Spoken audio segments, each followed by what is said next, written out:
Dans cette vidéo, on va voir le principe de fonctionnement de l'application pour l'école, donc application Orange avec un globe et deux livres.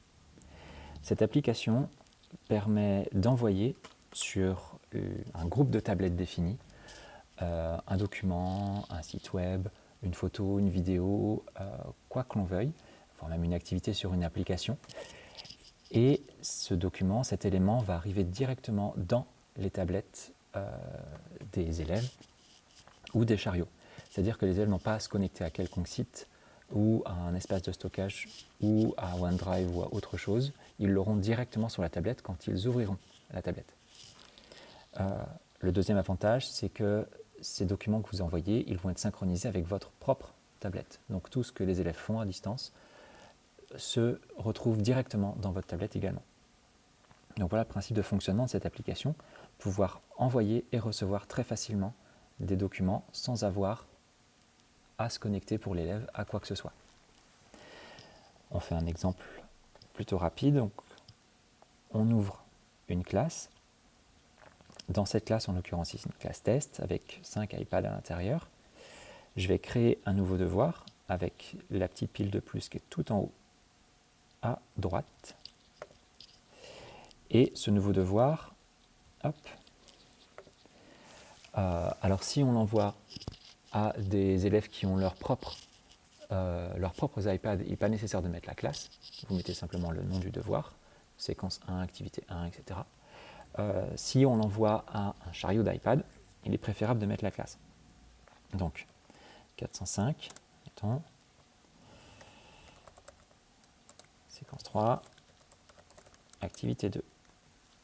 Hop, alors je vais mettre séquence en abrégé. Voilà, séquence 3, activité 2. Juste en dessous, c'est vos destinataires. Donc là, je l'envoie à toute ma classe test, mes 5 élèves. Okay. Mon échéance va être le moment où je demande à mes élèves de rendre le devoir.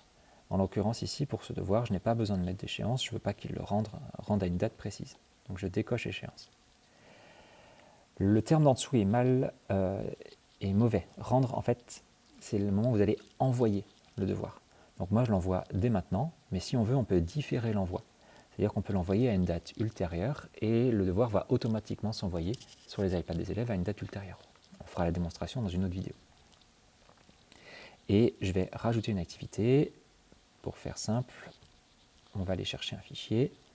Hop. Et quatrième, séquence 1, on va aller chercher le cours au format PDF. Donc j'ai mon PDF qui est prêt et je veux que mes élèves puissent l'annoter. Pourquoi pas? Donc dans les 3 petits points, je vérifie tout au bout, voilà, de mon fichier. Chaque élève peut modifier son propre fichier. Donc chaque élève aura son propre fichier à lui. Et je le publie. Alors, petite précision, avant de le publier, vous avez vu en cliquant sur les 3 petits points, on peut aussi choisir que les élèves ne puissent pas modifier. Donc vous seul pourrez effectuer les modifications. Moi j'ai besoin qu'ils le modifient. Je clique sur publier.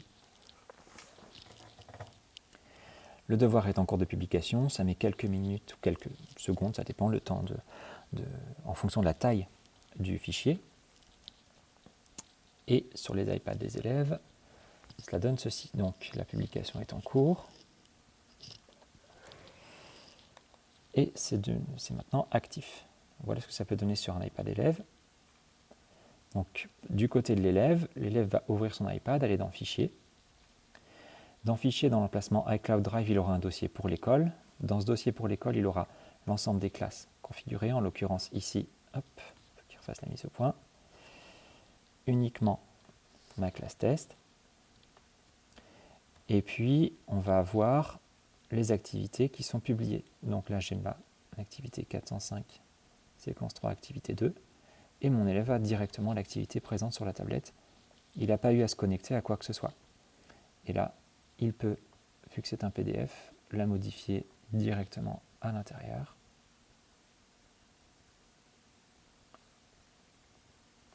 OK. Je fais un exemple sur un deuxième élève.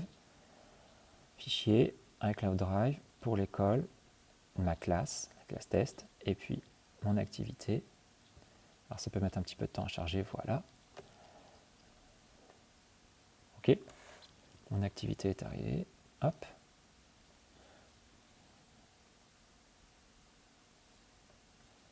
OK. Et mes documents sont chargés. Voilà, une fois que les élèves ont fini leur modification du côté professeur, on va dans notre fichier à nous, iCloud Drive, du professeur, sur ma tablette, pour l'école. Là, je vais avoir l'ensemble des classes, ma classe test, 405 séquence 3 activité 2, et je vois que j'ai 2 élèves qui ont complété quelque chose. Je clique dessus, et on a directement la réponse de l'élève qui se synchronise sur notre tablette. Voilà, on n'a rien à télécharger, rien à aller chercher, c'est déjà à l'intérieur de la tablette. Et si le professeur fait une modification, de son côté, la modification s'envoie directement sur l'iPad de l'élève. On fait la démo, hop, hop, et voilà, c'est directement arrivé dessus. Donc la synchro est automatique. Voilà un petit peu rapidement comment fonctionne cette application pour l'école.